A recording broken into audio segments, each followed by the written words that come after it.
आज दैनिक लोकमतमध्ये बातमी वाचून मन हेलावणारी घटना समोर आली।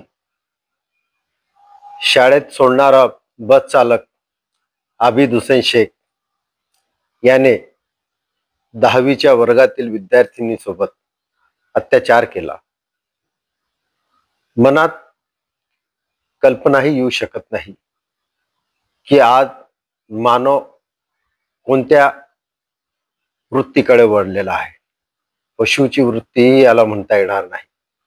असो, त्या घोर कृत्याचा आम्ही जळगाव जिल्हा एकता संघटन तीव्र निषेध करीत आहे। एवढेच नव्हे तर या मानव जातीला काळीमा फासणारी ही घटना असून तिचा जेवढ्या प्रमाणात निषेध करता येईल तेवढा प्रमाणात कमी आहे।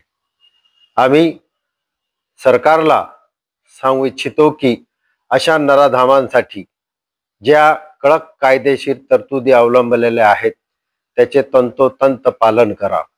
30 दिवसाच्या दोषारोपण पत्र सादर करून त्यांना 3 महिन्याच्या आत त्यांना शिक्षा द्या, जेणेकरून अशी कोणतीही कृती करणार नाही आणि शिक्षा ही त्याला फाशीच असायला पाहिजे, ही आमची एक मुख्य मागणी आहे।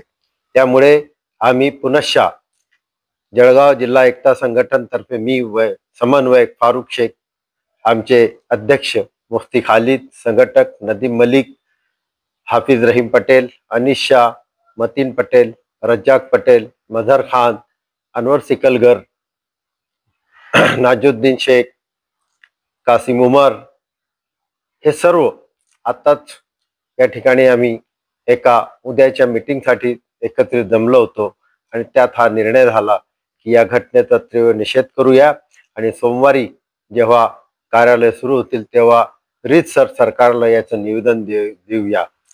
मी पुनश्च या घटनेचा तीव्र निषेध करतो। आरोपीवर कठोरात कठोर कारवाई व्हावी व पीडितेला न्याय मिळावा ही अपेक्षा करतो। धन्यवाद।